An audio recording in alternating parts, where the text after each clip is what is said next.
आइए फाल्गुन मास की कृष्ण पक्ष की विजया एकादशी का महात्म्य पाठ श्रवण करने से पहले मंत्र पुष्पांजलि, फिर संस्कृत मूल पाठ पारायण, फिर पुष्पांजलि, उसके बाद हिंदी कथा श्रवण। श्रीमच्चंदन चर्चितोज्ज्वल वपुः शुक्लांबरा मल्लिका मालालंकृत कुंडला प्रविलसत् मुक्तावली शोभिता।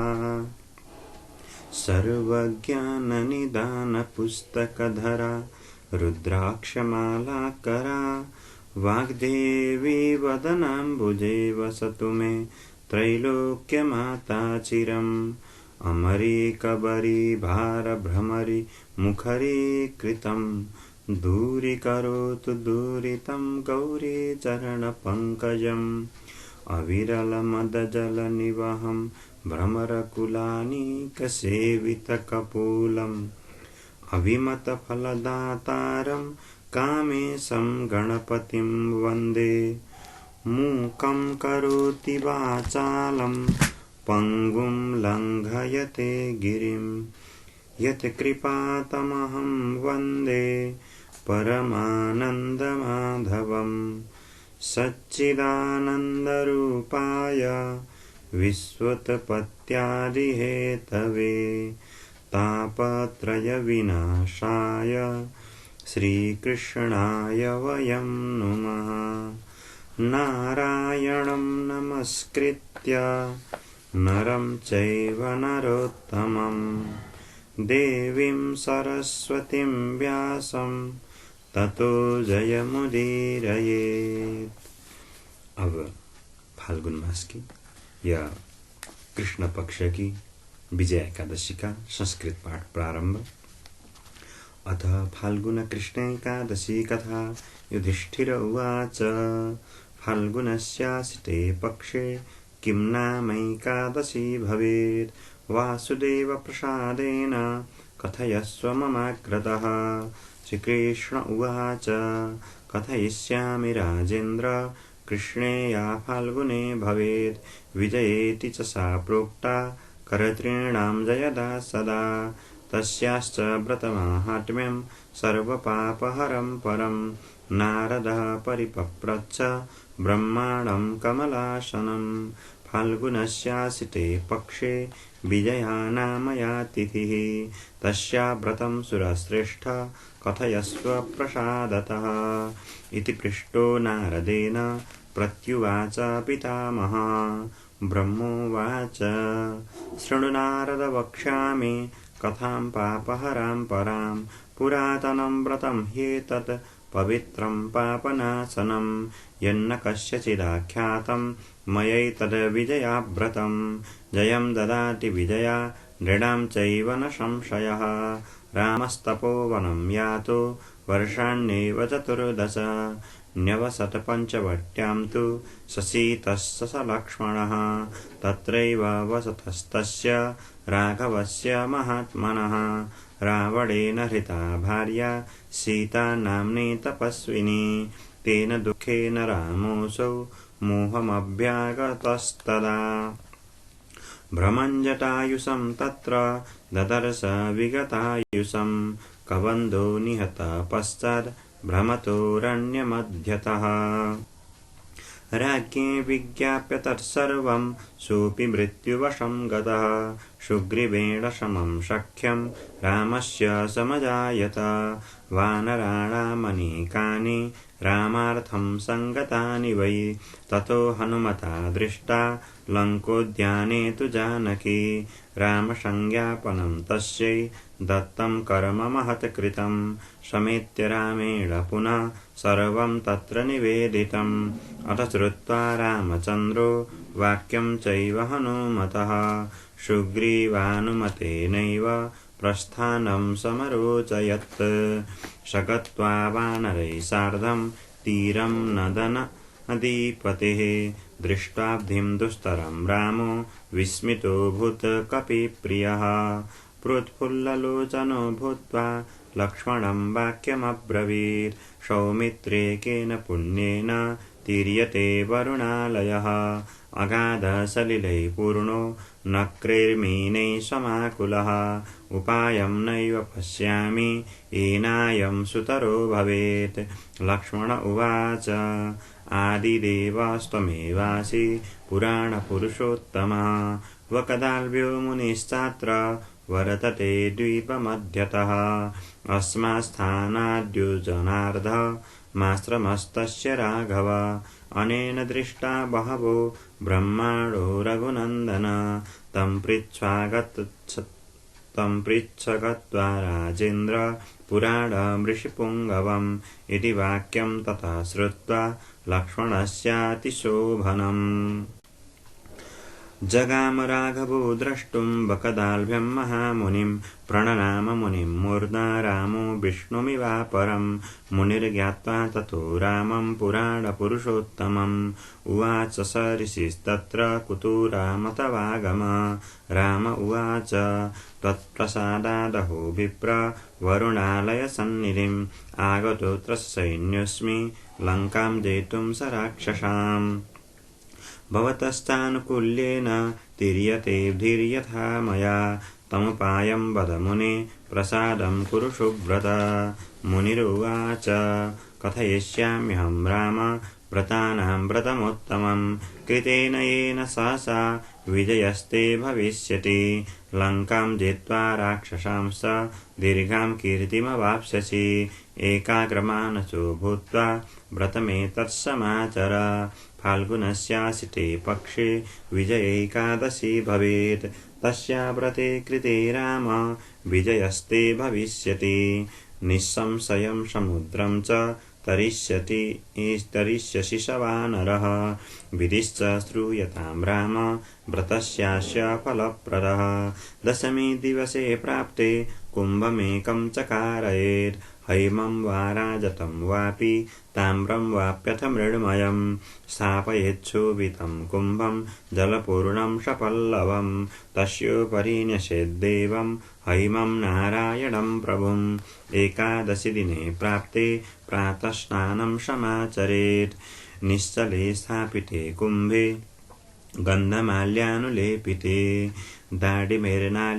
नारिकेलैश्च पूजयेच्च विशेषतः सप्तधान्यान्यदस्तस्य यवानुपरि विन्यसेत् गन्धैर्धूपैस्तथा दीपैर्नैवेद्यैर्विविधैरपि कुम्भाग्रे तद्दिने राम नीयते भक्तिभावतः रात्रौ जागरणं चैव तस्याग्रे कारयेद्बुधः द्वादशे दिवसे प्राप्ते मार्तण्डस्योदये सति नीत्वा कुम्भं जलोद्देशे नद्यां प्रस्रवणे तथा तडागे स्थापयित्वा वा पूजयित्वा यथाविधि दद्यात् सदैव तं कुम्भं ब्राह्मणे वेदपारगे कुम्भेन सह राजेन्द्र महादानानि दापयेत् अनेन विधिना राम यूथपैः सह सङ्गतः कुरुव्रतं प्रयत्नेन विजयस्ते भविष्यति इति श्रुत्वा वचो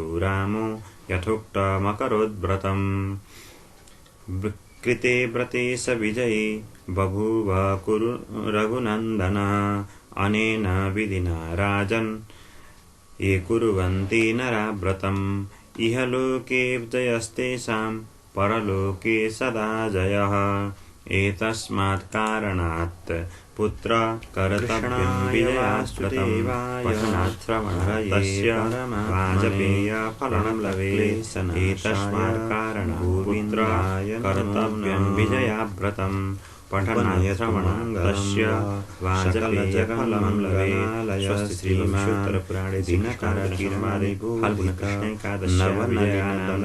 महानः कृष्णः नमस्तु तत्रैव गंगा यमुना च तत्र गोदावरी सिन्धु सरस्वती च सर्वाणि तीर्थानि वसन्ति तत्र यत्राच्युतोदारकथा प्रसङ्गः काले वर्षतु पर्जन्य पृथिवी सस्यशालिनी देशोऽयं क्षोभरहितो ब्राह्मणाः सन्तु निर्भयाः अपुत्राः पुत्रिणः सन्तु पुत्रिणः सन्तु पौत्रिणः निर्धनः सधनः सन्तु जीवन्तु शरदां शतं यं ब्रह्मा वरुणेन्द्ररुद्रमरुता स्तुन्वन्ति दिव्यैस्तवैर्वेदैः साङ्गपदक्रमोपनिषदैर्गायन्ति यं सामगाः ध्यानावस्थिततद्गतेन मनसा पश्यन्ति यं योगिनो यस्यान्तं न विदुः देवाय तस्मै नमः अतसी कुसुमोपमेयकान्तिर्यमुनाकूलकदम्बमूलवर्ती नवगोपवधूविलासशाली वनमालिवितनोतु मङ्गलं न वनमालिवितनोतु मङ्गलं न। ओम तत्सत् श्री कृष्णार्पणमस्तु। आइए अब इस संस्कृत का हिंदी भाषा में कथा श्रवण करें। फाल्गुन मास के कृष्ण पक्ष अर्थात विजया एकादशी, युधिष्ठिर ने भगवान श्री कृष्ण से पूछा, हे कृष्ण, हे वसुदेवानंदन, वसुदेवा पुत्र श्री कृष्ण, फाल्गुन के कृष्ण पक्ष में किस नाम की एकादशी होती है? कृपा करके मुझे ये बताइए। भगवान श्री कृष्ण ने मुस्कुराते हुए युधिष्ठिर से कहा कि हे राजन, एक बार नारद जी ने कमल के आसन पर विराजमान होने वाले ब्रह्मा जी से अपने पिता ब्रह्मा जी से प्रश्न किया, हे देवताओं में श्रेष्ठ भगवान, फाल्गुन के कृष्ण पक्ष में जो विजया नाम की एकादशी होती है, कृपा करें कि उस एकादशी का व्रत करने वाले मनुष्य को क्या पुण्य प्राप्त होता है, उस एकादशी का पुण्य का वर्णन मुझे उपदेश करें। ऐसा नारद जी के द्वारा पूछे जाने पर ब्रह्मा जी ने कहा कि हे नारद, सुनो, मैं एक उत्तम कथा तुम्हें सुनाता हूँ जो संपूर्ण पापों को नाश करने वाली है। यह व्रत बहुत ही प्राचीन, पवित्र और पापनाशक है। यह विजया नाम की एकादशी राजाओं को विजय प्रदान करती है, इसमें तनिक भी संदेह नहीं है। पूर्व काल की बात है, त्रेता युग में भगवान श्री रामचंद्र जी 14 वर्षों के लिए वनवास में चले गए थे और वहाँ पंचवटी में अपनी पत्नी जनक नंदिनी, वैदेही, सीता और लक्ष्मण के साथ रहने लगे। राम, लक्ष्मण और सीता पंचवटी में रहते समय रावण ने अपनी चंचलता के कारण विजयात्मा भगवान श्री राम की तपस्विनी अर्धांगिनी पत्नी श्री सीता को हरण कर लिया। उस दुख से भगवान श्री राम अत्यंत व्याकुल हो गए। उस समय सीता जी की खोज करते करते वे वन में यत्र तत्र विचरण करने लगे। कुछ ही दूर पहुंचे थे कि जटायु से उनका मुलाकात हो गया। जिनकी आयु समाप्त हो चुकी थी, ऐसे जटायु थे। इसके बाद उन्होंने वन के भीतर कवंद नामक राक्षस का वध कर दिया। फिर आगे चले तो आगे चलने पर सुग्रीव मिले और सुग्रीव के साथ उनकी अगाध मित्रता हो गई। फिर भगवान श्री राम ने वानरों की सेना को एकत्रित कर लिया। हनुमान जी ने लंका के उद्यान में जाकर सीता जी का दर्शन किया और उन्हें भगवान श्री राम की चिन्ह स्वरूप मुद्रिका अर्थात अंगूठी प्रदान किया। यह उन्होंने महान पुरुषार्थ का काम किया था। हनुमान जी वहां से लौटकर आए और श्री रामचंद्र जी से मिले और लंका का सारा वृत्तांत समाचार भगवान श्री राम के सामने निवेदन करने लगे। हनुमान जी की बात सुनकर भगवान श्री राम ने सुग्रीव की अनुमति लेकर लंका के लिए प्रस्थान करने का विचार किया और समुद्र के किनारे पहुंचकर उन्होंने लक्ष्मण से कहा कि हे सुमित्रा नंदन, किस पुण्य से इस समुद्र को पार किया जा सकता है? यह अत्यंत अगाध और भयंकर जल जंतुओं से भरा हुआ है। मुझे ऐसा कोई उपाय नहीं दिखाई देता जिससे इसको सुगमता से पार किया जा सके। लक्ष्मण अपने अग्रज भगवान श्री राम से कहने लगे, हे महाराज, आप ही आदिदेव हैं और पुराण पुरुषोत्तम आप ही हैं। आपसे क्या छिपा है?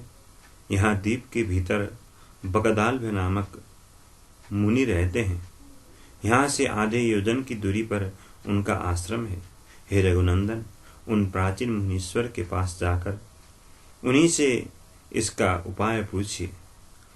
लक्ष्मण के यह अत्यंत सुंदर बात सुनकर श्री रामचंद्र जी महामुनि बगदाल्भ के साथ मिलने के लिए बगदाल्भ मुनि के आश्रम में गए। वहां पहुंचते ही भगवान श्री राम ने मस्तक झुकाकर बगदाल्भ मुनि को प्रणाम किया। मुनि उनको देखते ही पहचान गए कि ये पुराण पुरुषोत्तम भगवान श्री राम हैं, जो किसी कारणवश मानव शरीर में अवतीर्ण हुए हैं। उनके आने से महर्षि को अत्यंत प्रसन्नता हुई। उन्होंने पूछा, हे भगवान, हे श्री राम, आपका कैसे यहाँ आगमन हुआ? भगवान श्री राम बोले, ब्राह्मण, आपकी कृपा से राक्षसों सहित लंका को जीतने के लिए सेना के साथ समुद्र के किनार आया हूँ। मुनि, अब जिस प्रकार समुद्र पार किया जा सके वह उपाय मुझे बताइए, मुझ पर कृपा कीजिए। बगदाल्भ मुनि ने कहा कि हे राम, फाल्गुन के कृष्ण पक्ष में जो विजया नाम की एकादशी होती है, उसका व्रत करने से आपकी विजय अवश्य होगी। निश्चय ही आप अपनी वानर सेना से के साथ समुद्र को पार कर लेंगे। राजन, अब इस व्रत की फलदायक विधि सुनिए। दशमी का दिन आने पर एक कलश राखें, स्थापित करें। वह सोने की हो या चांदी की हो अथवा तांबे की हो, अथवा तांबा संभव न हो तो मिट्टी की भी हो सकता है। उस कलश को जल से भरकर उसमें पल्लव डाल दें। पंच पल्लव, आप, पीपल आदि पंच पल्लव होते हैं, उनको डाल दें। उसके ऊपर भगवान नारायण के सुवर्णमय विग्रह की स्थापना करें। फिर एकादशी के दिन प्रातःकाल स्नान करें। कलश को पुनः स्थिरता पूर्वक स्थापित करें। माला, चंदन, सुपारी तथा नारियल आदि के द्वारा विशेष रूप से उस कलश की पूजा करें। कलश के ऊपर सप्त धान्य और जौ रखें। फिर गंध अर्थात चंदन, धूप, दीप और भांति भांति के नैवेद्य से पूजन करें। पूजन करते वक्त पंचोपचार भी होती है और षोडशोपचार भी होती है और राजोपचार भी होती है। अर्थात आपके पास जितने सामग्रियां हो उन सब सामग्री पूजन में काम आते हो तो उनका प्रयोग कर सकते हैं। इसलिए ऐसे पूजन करें। कलश के सामने बैठकर वह सारा दिन उत्तम कथा वार्ता आदि के द्वारा व्यतीत करें तथा रात में भी वहां जागरण करें। अखंड व्रत की सिद्धि के लिए घी का दिया जलाएं। फिर द्वादशी के दिन सूर्योदय होने पर उस कलश को किसी जलाशय के समीप, नदी, झरने या पोखर के तट पर ले जाकर स्थापित करें और उसकी विधिवत पूजा करके देव प्रतिमा सहित उस कलश को वेद वेत्ता ब्राह्मण के लिए दान करें। हे महाराज, कलश के साथ ही और भी बड़े बड़े दान देने चाहिए। श्री राम, आप अपने युद्धपतियों के साथ इसी विधि से प्रयत्न पूर्वक विजया का व्रत कीजिए, इससे आपकी विजय अवश्य होगी। ब्रह्मा जी नारद जी से कहते हैं कि हे नारद, यह ऐसा बात सुनकर भगवान श्री रामचंद्र जी मुनि के कथनानुसार उस समय विजया एकादशी का व्रत किया। उस व्रत के करने से भगवान श्री रामचंद्र जी के विजयी हुए। उन्होंने संग्राम में रावण को मारा और लंका पर विजय पाई और सीता को पुनः प्राप्त। हे नारद, जो मनुष्य इस विधि से व्रत करते हैं उन्हें इस लोक में विजय प्राप्त होती है और उनका परलोक भी अक्षय बना रहता है। एतस्मात् कारणात् पुत्र कर्तव्यम विजया व्रतम। भगवान श्री कृष्ण भी युधिष्ठिर से कहते हैं कि हे प्रिय युधिष्ठिर, इस कारण विजया एकादशी का व्रत करना चाहिए। इस प्रसंग को पढ़ने और सुनने से वाजपेयी यज्ञ की जो फल प्राप्त होती है वो फल प्राप्त होता है। एक वाजपेयी यज्ञ मनुष्य कोई धनवान सामर्थ्यवान हो तो भी कर नहीं सकता। उसके लिए एक जन्म में केवल एक वाजपेयी यज्ञ करना भी मुश्किल रहता है। तो उसका फल केवल मनुष्य इस कथा को पढ़ने और सुनने से प्राप्त कर लेता है। इसलिए श्रद्धेय भक्तजनों, कृपया कथा श्रवण कीजिए। कथा श्रवण करने का भी फल होता है और श्रवण करिए तो ध्यान देकर मन और चित्त को एकत्रित करके श्रवण कीजिए। मैंने आपके समक्ष भगवान श्री कृष्ण ने युधिष्ठिर को जैसा विजया एकादशी का व्रत का विधि बताया था और किसने किया, कब किया और क्या प्राप्त हुई, वह सब मैंने आपके समक्ष विषय वस्तु को ठीक तरह से रखा। आज के लिए इतना ही। बाकी और के लिए हम सदैव आपके सामने रहेंगे। जय श्री कृष्ण, जय श्री राधे।